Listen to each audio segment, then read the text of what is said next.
Bonjour à toutes et à tous, c'est Romain Daubry, consultant pour Bourse Direct. Nous sommes le jeudi 22 mai, il est bientôt 15h30 et les indices américains vont ouvrir à l'équilibre après une baisse un peu appuyée hier soir, et tandis que les indices européens sont en baisse aussi. En effet, l'adjudication d'hier soir a été considérée comme indiquant de la défiance de la part des gros acteurs du marché à Wall Street, et donc les marchés américains ont baissé. Merci à toutes et à tous pour vos likes, retweets, partages et commentaires positifs. Pensez à vous abonner à la chaîne Bourse Direct YouTube et puis à nous suivre sur nos comptes Twitter respectifs et puis à partager, à liker ce contenu si il vous a plu. Donc une fin de semaine qui est un peu, un peu dans le doute. On entame cette échéance des marchés dérivés toujours avec ce gros déficit d'intérêt que je décris depuis longtemps, sauf qu'on n'en crée toujours pas. On a eu la confirmation en début de semaine que le mouvement de rebond qui s'était formé a été aussi alimenté par des investisseurs retail, une des plus grosses entrées selon Bloomberg des opérateurs particuliers sur le marché en cash qui ont invalidé ce mouvement de baisse qui avait lieu à l'ouverture après l'annonce de la dégradation de la note des États-Unis. Ce mouvement de baisse qui était un mouvement à l'ouverture de baisse s'est terminé par un marché quasi à l'équilibre. Donc au gros retournement lié encore une fois aux acteurs, les mains théoriquement plus faibles du marché. Alors on est dans un moment de doute quant à la construction. J'avoue que on l'a déjà vu ça en 2022 quand en octobre 2022 la plupart des gros acteurs du marché, les grosses mains étaient vendeuses, et puis c'est le retail qui avait entraîné ce mouvement de hausse dès octobre 2022 et les obligeant dans un premier temps à se racheter, puis en retournant la tendance et en recréant de l'intérêt haussier, d'où le rebond de 80% sur le S&P qu'on avait connu de 2022 au point haut récent. Donc ça peut arriver ce mouvement que les mains plus faibles entraînent un mouvement qui devienne significatif. J'avoue que dans le contexte, j'ai un petit peu de doute quant à la poursuite possible à court terme en tout cas de ce mouvement, parce que les opérateurs ont quand même eu relativement le temps de se manifester s'ils voulaient entrer, parce que l'incertitude quant à l'évolution de la politique tarifaire des États-Unis n'est pas, à mon sens, favorable à l'entrée de gros acteurs et grosses mains dans le marché qui sont prêts à pricer le risque, oui, mais pas l'incertitude. Or, on est dans une période de trêve, mais on ne sait pas exactement où vont les choses. Or, il y a eu déjà quelques signes de tension à nouveau hier entre la Pékin et Wall Street, et Washington. Donc, attention à ce contexte-là. Par ailleurs, tension aussi au Moyen-Orient. Et puis cette adjudication hier qui a été mal perçue manifestement par les opérateurs, qui a fait que le 10 ans américain a progressé nettement. Il s'est installé au-delà des 4,50, 4,60 assez nettement. Ça commence à être des niveaux qui sont un peu inquiétants. Et d'ailleurs, ce niveau de taux n'a jamais baissé malgré le rebond du marché. Et c'est de ce marché-là que pourrait venir aussi le risque. Donc prudence de ce côté-là. Ça fait pas mal d'éléments qui sont à surveiller dans ce contexte de marché. Je regardais si j'avais noté d'autres choses, mais non, voilà, ça fait partie de ces éléments-là. Construction du marché avec un mouvement de hausse qui s'est fait en l'absence d'investisseurs majeurs, de grosses mains du marché, et puis tout ce contexte de tension que je viens de vous décrire. Donc prudence un peu sur ces niveaux-là, on va aller voir ce que ça peut donner. Pour l'instant, des simples retracements dans le marché, mais toujours pas d'intérêt.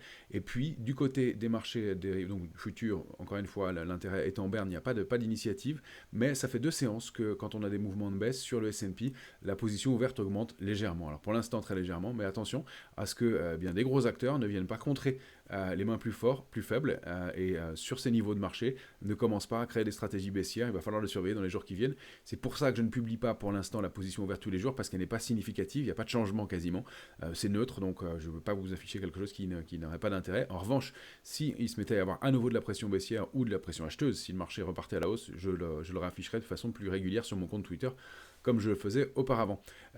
Pour ce qui est des futurs, donc voilà le tableau, pas grand chose à en dire. Peut-être un début de pression baissière à Wall Street. En revanche, du côté des couvertures dans les portefeuilles, on a toujours cette grande complaisance en Europe, même très nette maintenant sur l'Eurostoxx aussi et sur le CAC 40. On est optimiste, on va dire, sur les marchés américains, même si le petit coup de stress d'hier soir a fait que le niveau de couverture est légèrement remonté, mais on arrive à 0,85 de ratio put-call selon ma méthode de calcul qui eh bien, exclut une partie des options pour être plus fine dans la lecture, eh bien 0,85 on est en optimisme net, et donc prudence encore une fois après un rebond important et après tous les éléments de tension possible qui pourraient s'exacerber dans les jours qui viennent. Pour ce qui est du calendrier, on va terminer la semaine avec demain le PIB allemand. Je voulais revérifier quand même, pas vous donner de mauvaises informations. PIB en Allemagne demain vendredi. Et puis la semaine prochaine va être dense en publications macroéconomiques notamment, puisque nous verrons bien lundi férié à Wall Street pour Memorial Day, donc pas de marché américain. Il y aura un discours de Christine Lagarde dans la journée de jeudi, de lundi aussi. Mardi, indice des prix à la consommation, donc chiffre d'inflation en France. Confiance du consommateur du Conference Board à Wall Street. On aura comme publication majeure aussi mercredi le PIB français, les minutes de la Fed, donc toujours des éléments intéressants dans ce compte-rendu. Et puis surtout, mercredi soir, la publication de Nvidia et de Salesforce pour une moindre mesure, mais surtout Nvidia, ça va être un moment intéressant, d'autant plus que le titre a déjà pas mal rebondi. On ira le regarder en début de semaine prochaine ensemble, Nvidia, avant d'entamer sa semaine de publication. Et puis, jeudi, indice des prix à la consommation en Allemagne, donc toujours chiffre d'inflation. Et on terminera la semaine par l'indice PCE Core, de la consommation des ménages, le gros chiffre d'inflation qui est le plus regardé par la Fed, même si récemment il est plutôt ressorti en ligne et que pour l'instant les opérateurs n'ont pas franchement réagi à cette évolution. Alors voilà, on va aller tout de suite voir notre S&P en hebdomadaire. Et on voit que la bougie de la semaine n'est pas extraordinaire. Les marchés américains ont ouvert et on avait peut-être un harami en formation. Un harami, c'est une grande bougie verte avec une petite bougie rouge en haut de marché qui est inclus dans la bougie verte. Pour l'instant, c'est même en train de retracer et d'être plus qu'une petite bougie. La semaine n'est pas terminée, mais on voit ce gros niveau de rejet contre 5954 qu'on avait évoqué en début de semaine, qui était à mon sens un niveau clé, un niveau au-delà duquel on avait commencé, les gros acteurs du marché avaient commencé à distribuer du papier avant que l'accélération baissière ne se produise suite aux annonces de la guerre tarifaire par Donald Trump. Donc on est en train de se réinstaller à mon sens un range plus bas sous 5870, donc ce range 5686-5870. Au milieu de ce trading range, attention, le dernier gros gap haussier qu'on avait laissé ouvert le lundi 12 mai, celui-ci risque d'être donc comblé si on rompt 5786 avec une accélération un peu brutale en direction de 5686. Alors, ce qu'il faut regarder dans cette structure de marché, c'est de voir, après ce mouvement de baisse marqué, retour contre les niveaux de distribution, est-ce qu'on n'a pas un risque de baisse complémentaire un peu supérieur et de repartir un peu plus franchement à la baisse pour aller former, pourquoi pas un double appui, un double bottom. Ça, c'est une des possibilités, donc de revenir jusqu'au niveau de support de 4950. On avait été un peu plus bas dans l'accélération, mais le gros niveau de support, c'est 4950, et je vous le remontre en mensuel, la borne basse du canal haussier de long terme. Je ne l'exclus pas dans ce contexte compliqué de marché pour l'instant. Donc à voir, et on peut avoir des répliques baissières encore une fois si les gros acteurs, les grosses mains du marché se décidaient à se positionner à la baisse ou à continuer à alléger du papier qu'ils n'ont pas pu alléger dans cette zone-là, et encore une fois dans un contexte dans lequel je trouve que le marché est extrêmement solide et extrêmement résilient et résistant malgré l'ensemble de nouvelles qui seraient susceptibles et en d'autres temps de déclencher des mouvements de baisse un peu plus violents. Donc sous 5786, on va aller combler le gap probablement, 5717, avec comme niveau 5686 qui serait notre alerte de court terme, puisque c'est à mon sens sous ce niveau-là qu'on a reconstruit et qu'on a déclenché des figures un peu plus solides. Donc niveau à surveiller. En dessous, ce serait un peu plus gênant parce qu'on accélérerait d'un trading range plus bas. On peut les dupliquer, on retrouvera à peu près nos zones de prix. C'est 5492 en dessous que j'ai fixé comme étant l'alerte de moyen terme cette fois-ci, puisque là, c'est à partir de là où on avait formé cette structure qu'on avait commenté ensemble avec un Island Reversal et puis cette possible tasse et anse qui avait donné notre cible idéale à 5880 à l'époque. Donc niveau vraiment clé à préserver, 5492 et le premier 5686. Pour l'instant, on n'y est pas, on est toujours au-dessus du gap, donc tant qu'on est au-dessus, l'alerte n'est pas déclenchée. Les plus agressifs tenteront des achats jusqu'à 5786 pour bien aller rechercher ce niveau pivot de 5870. et pourquoi pas le débordement de 5954 qui permettrait de rallier les extensions que vous avez ici. Si le marché veut rebondir, une fois encore, il se montre très résilient, et si moi je suis prudent, eh bien je ne sais pas ce qu'il adviendra, et peut-être que les gros acteurs du marché vont trouver ce repli intéressant pour se manifester enfin. Sur le Nasdaq, on avait indiqué comme cible idéale du rebond 21 750 avec cette même structure équivalente. Voilà, on est allé buter contre le niveau de 21 475 qu'on avait indiqué comme un gros plafond de verre. On voit qu'on a eu 2 rejets notamment contre ce niveau, et pour l'instant on ouvre autour de 21 095, qui est vraiment le niveau clé, le premier niveau d'alerte intraday, on va dire. C'est pas plus méchant que ça. Donc on n'est pas tout à fait allé chercher l'extension maximale, mais elle était dans la zone des tops. Et bon, le contexte, encore une fois, est un peu lourd pour le marché qui a été un peu coupé dans son élan. Il faut dire aussi que le mouvement de baisse d'hier s'est formé avec des volumes qui ont été quand même très lourds. Donc on a des volumes qui ont augmenté assez sensiblement au cours de la baisse d'hier, donc prudence de ce côté-là, à mon avis, sur le Nasdaq. Le premier gap à combler, il est ici sous 21 891, et puis on a ce gros gap laissé ouvert ici, donc le lundi 12 mai, équivalent évidemment à celui du S&P, avec comme premier support la zone basse du gap, avec un plus haut à 20 203, et puis ce support à 20 290. Donc, tant qu'on évolue dans cette zone-là, on peut considérer qu'on est en consolidation un peu appuyée, mais une consolidation quand même. Si on passe en dessous, en tout cas, là on déclenche une alerte et on retourne chercher l'équivalent de l'alerte de moyen terme pour le S&P. Donc, alerte de court terme ici, à 20 290, alerte de moyen terme ici. On peut tout à fait aller combler le gap et passer un peu en dessous en séance, et puis se réinstaller au-dessus de ce niveau de support, mais c'est lui qui est à préserver. C'est encore une fois lui au-delà duquel on a formé la dernière extension. La première s'étant formée au-delà de ce niveau de 19 680, mais surtout construit sous 19 120. Donc pour l'instant, une simple pause. Si en revanche on continue à déborder 21 475, vous avez les extensions possibles, 21 750, 22 130, etc. Parmi les tops. Prudence aussi, puisqu'on voit en zoomant éventuellement sur le Nasdaq, cette structure qui nous avait alerté de la baisse précédente. Je l'ai d'ailleurs conservé à l'écran ici, ce grand triangle inversé, avec des plus hauts de plus en plus hauts, des plus bas de plus en plus bas. Eh bien, elle est beaucoup plus petite ici pour l'instant, mais on a le même genre de structure. Si vous regardez l'évolution des prix depuis plusieurs heures, on a bien ce même schéma, avec des plus hauts de plus en plus hauts et des plus bas de plus en plus bas formés ici. Donc un peu de désorientation dans le marché, avec bien des cotations qui ne sont pas organisées, et on n'a pas réussi, en tout cas pour l'instant, à les rallier la borne haute. Donc on a testé et on serait dans la vague 5, donc tentative de rebond une dernière fois, avant peut-être un mouvement de baisse un peu plus marqué. Donc attention aussi à ce petit warning donné par cette structure en triangle inversé ou porte-voix qui bien déclenche souvent des mouvements de baisse, comme on l'avait évoqué ensemble déjà au moment à la fin du mois de février. Voilà pour le Nasdaq. On va aller jeter un œil du côté de la volatilité, puisque parmi les éléments d'inquiétude à avoir, à mon sens, dans le marché, dans cette zone de vigilance, eh bien, on a 2 gaps, dont l'un vient d'être comblé aujourd'hui. Donc ce gap-là a été comblé en séance, et pour l'instant, la volatilité repart un peu à la baisse. On reste quand même à un niveau de volatilité de 21, ce n'est pas un niveau de complaisance ou d'optimisme, hein. On est à un niveau de vigilance toujours, mais attention, on a laissé ouvert ce large gap qu'on commente régulièrement. Donc un petit retour de volatilité, un passage à nouveau au-delà de 18,90, avec en mire bien peut-être 23,35. C'est à mon sens le débordement de 23,35 qui indiquerait bien le retour en alerte, et donc l'accélération baissière, le début de l'accélération baissière sur les indices.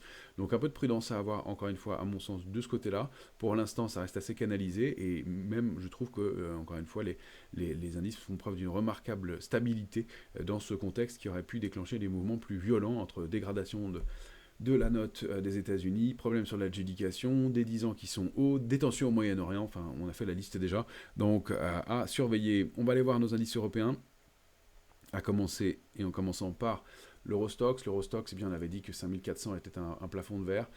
On oscille autour de ce niveau-là. Pour l'instant, on a eu cette petite bougie, ce petit pendu qui nous indique de la prudence à avoir, suivi d'une bougie rouge aujourd'hui, manifestement 1% de baisse pour l'instant sur l'Eurostoxx. pas un très bon signal. Tant qu'on est au-delà de 5327, tout va bien, ça reste une consolidation. Mais de la même façon, on voit ce mouvement qui a l'air de s'étioler, d'avoir du mal à poursuivre. Et donc qui pourrait aussi être le début d'un mouvement de consolidation un peu plus marqué. On n'a plus une avancée franche comme on l'a avec des bougies nettes, mais vous voyez qu'on a un petit mouvement un peu, c'est pas franchement un mouvement haut de vague avec des grandes mèches d'indécision, cette bougie-là, oui, les autres, mais c'est un petit peu en dents de scie et avec moins de force et moins de momentum dans ce marché, comme on l'évoque depuis quelques jours. Donc même si on a réussi à former un plus haut mardi, eh bien on voit que le mouvement ne se poursuit pas et on a des divergences clairement qui sont installées depuis qu'on a formé ce point haut du 12 mai. Eh bien les prix ont formé de nouveau plus haut, mais des indicateurs ne le confirment pas, ou en tout cas certains indicateurs. Donc prudence, encore une fois, à mon sens, si on réussit à préserver 5424, bien, on peut aller chercher 5544 et les tops récents de l'Eurostock, c'est pourquoi pas des extensions, mais pour l'instant, vous l'avez compris, c'est plutôt un mouvement de consolidation que je pressens. Sur le DAX, eh bien, on est toujours au-delà de nos 23 910, on est toujours au-delà du range 23 352, 23 910. On flirte quand même et on teste ce niveau plusieurs fois, même si on a formé un nouveau plus haut, on voit aussi que les bougies sont moins grosses, on voit qu'on n'a pas réussi à déborder les plus hauts d'hier. Aujourd'hui, on est un petit peu lourd sur un DAX qui perd 0,90%, rien de méchant encore à ce stade, mais attention à des mouvements de consolidation qui pourraient bien renvoyer les prix. Alors, on va limiter le nombre de flèches à partir de 23 695, à mon sens, c'est le premier niveau d'alerte intraday, alerte de court terme ici, cette zone en tout cas, avec 23 200 comme pivot important, et puis en dessous, bien retour sous ce niveau de 22 765, là on aurait en mire tous les gaps qu'on a laissés ouverts ici, et donc un mouvement de baisse qui pourrait être plus marqué aussi, donc prudence encore une fois à mon sens, tant qu'on préserve 23 695, eh bien, ce n'est qu'une consolidation et on a des chances de pourquoi pas poursuivre à la hausse, mais encore une fois, il faudrait trouver le momentum, les éléments, les annonces pour le faire. Or, on va en manquer un petit peu dans les heures qui viennent, manifestement, même si la semaine prochaine va être dense en publication macroéconomique, comme on l'a dit. Sur notre indice CAC 40, on va se positionner en mensuel pour voir une photographie globale. L'enjeu pour l'indice parisien, c'est de préserver cette zone 7480, 7950. On est bloqué dedans. Je vous avais indiqué, je vais enlever un intermédiaire à 7635, ça fait trop de points à l'écran. Je vous avais indiqué que pour l'échéance, cette nouvelle échéance du mois de juin des marchés dérivés, les opérateurs n'envisageaient pas techniquement à la lecture de la position ouverte sur les options le débordement de 8000 et que la borne basse c'était 7700. Donc on est entre deux eaux, on est au-delà de 7700 pour l'instant, mais si on sortait de cette zone 8000, 7700 sur les options, eh bien il devrait y avoir des arbitrages et des ajustements et donc des accélérations qui se mettraient en place. Le support, moi je l'ai fait fixer à 7740, mais on peut peut-être le reculer donc en direction de 710 pour ce mois. Le support qui semble un peu plus valable, ouais, voilà, c'est 7675. Donc cette zone 7675 va être un niveau clé. Si on passe en dessous, on risque d'accélérer et d'aller tester au moins la borne haute du canal haussier de long terme. On va aller voir ce que ça donne sur le futur qui est en baisse aussi aujourd'hui. Encore une fois, on évoquait depuis le début de la semaine ce risque cette absence de momentum pour poursuivre.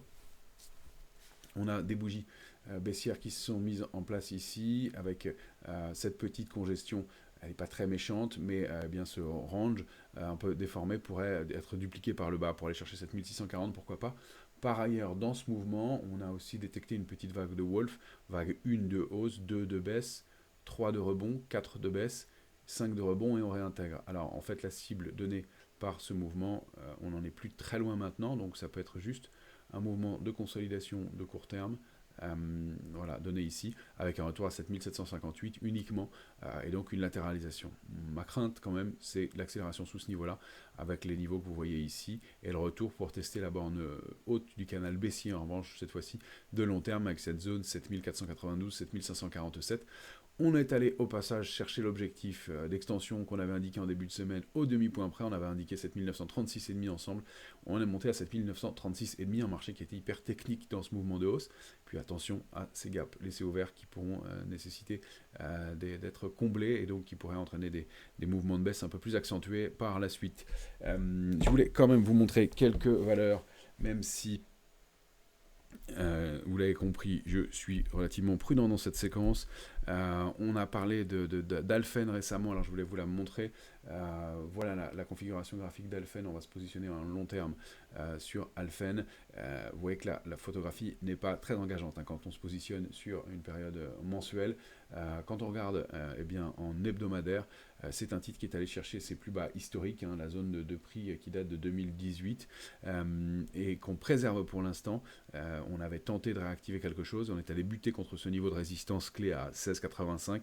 On est dans un range 9,80, 16,85, il faut absolument le préserver. Pour l'instant, c'est le cas. Si on arrive à s'en extraire par le haut, mais avec les mèches de rejet et la bougie baissière qu'on vient de connaître, ça semble pas être pour tout de suite, manifestement. Si en revanche, on vient à rompre 9,80, bien dans ce cas-là, on risque d'aller un cran plus bas. Pour l'instant, le mouvement est plutôt lourd et si on veut être optimiste, eh bien, dans ce mouvement de baisse, on a eu un lourd volume et on peut considérer qu'il y a peut-être eu une capitulation sur le titre et que donc on aurait vu la fin de la baisse. Si on est plus prudent, c'est mon cas, on peut attendre de voir quelque chose de plus solide, de plus sérieux se reconstruire pour l'instant parce qu'on est vraiment très en retrait sur le titre. Il n'y a pas beaucoup d'intérêt manifestement à cette heure. Voilà, pour commenter Alphen qui a fait l'objet d'intérêt récemment. Balio, qu'on avait évoqué il y a quelques temps. Balio, elle a une configuration qui me semble intéressante en hebdomadaire. Vous l'avez ici, le titre a fait une accélération baissière, un petit rounding bottom, accélération haussière, et puis on latéralise entre 0,34 et 0,397. La sortie de la figure pourrait permettre d'aller chercher 0,457 sur les petites et moyennes capitalisations qui sont plus immunisées à ces guerres tarifaires. Eh bien, on pourrait avoir encore des mouvements intéressants et cette réaction, cette grande mèche et puis la latéralisation entre deux niveaux bien précis me semble de bon augure, même s'il n'y a pas un momentum énorme. Alors attention, c'est un titre qui est peu liquide, donc allez-y avec parcimonie si vous voulez prendre une position sur Balio. Il y a peu de volume dessus. En revanche, voilà, un plafond de verre à 0,397 très bien identifié, qu'on n'a pas réussi à déborder depuis le mois de février. Donc son franchissement en clôture encore mieux. Et évidemment, hebdomadaire permettrait d'aller rallier 0,457.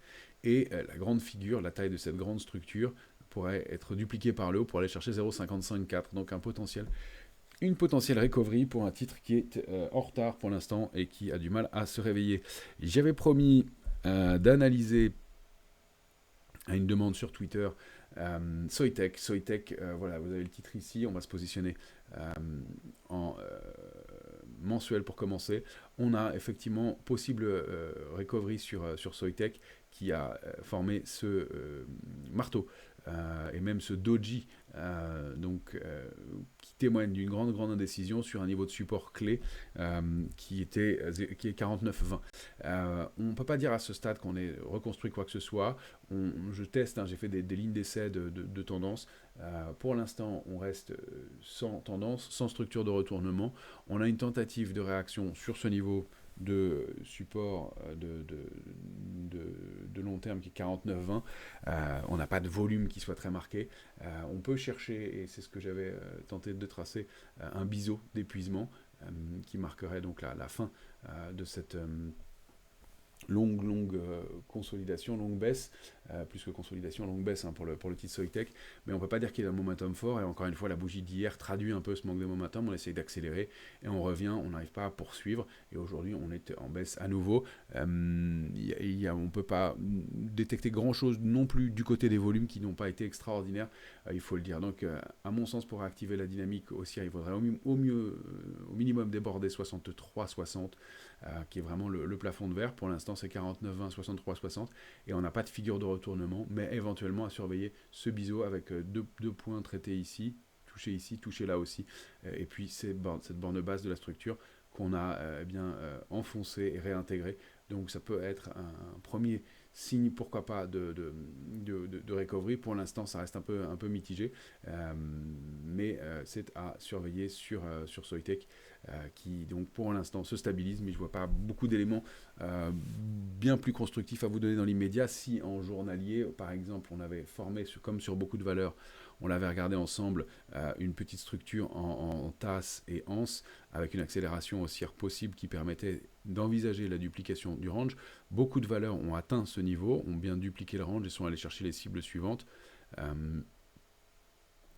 vous l'affiche et je l'efface, c'était pas le but. Voilà, d'aller dupliquer ce mouvement vers le haut et donc d'aller chercher les extensions suivantes, donc en direction de cette résistance à 63,60. On voit qu'il y a eu un échec ici, des difficultés à accélérer, ces petites bougies, cette petite toupie d'hésitation, puis accélération baissière, gap baissier.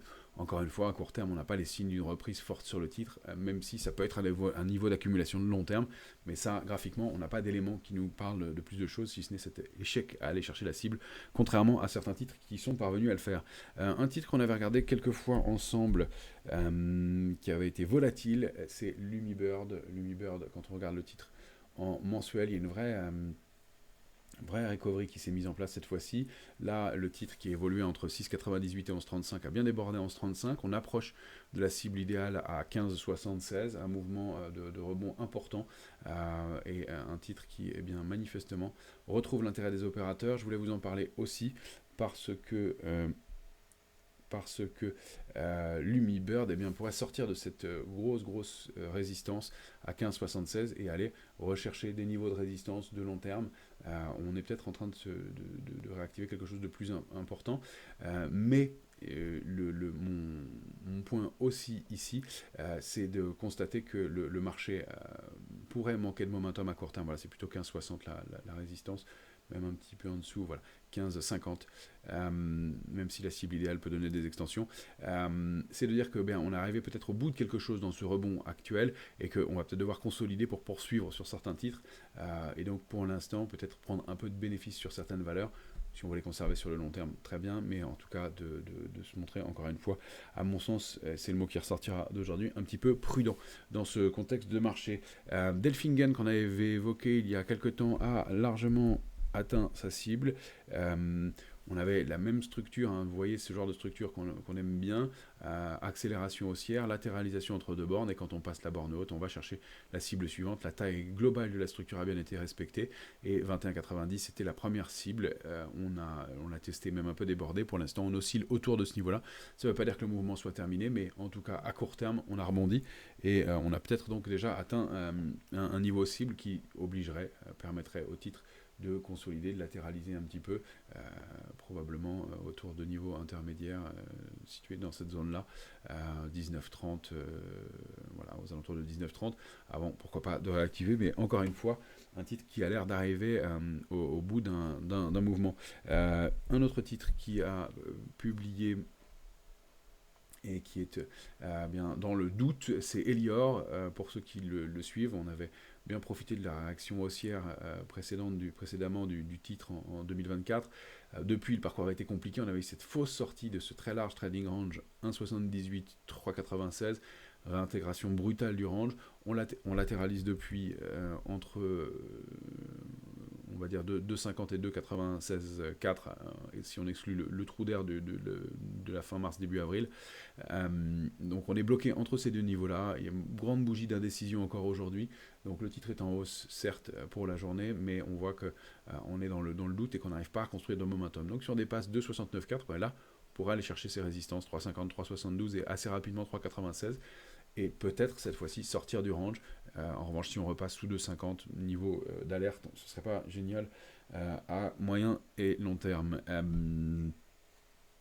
Par ailleurs, je voulais vous montrer aujourd'hui quelques ETF, notre ETF CEM qu'on avait indiqué pour traiter les mid-caps européennes.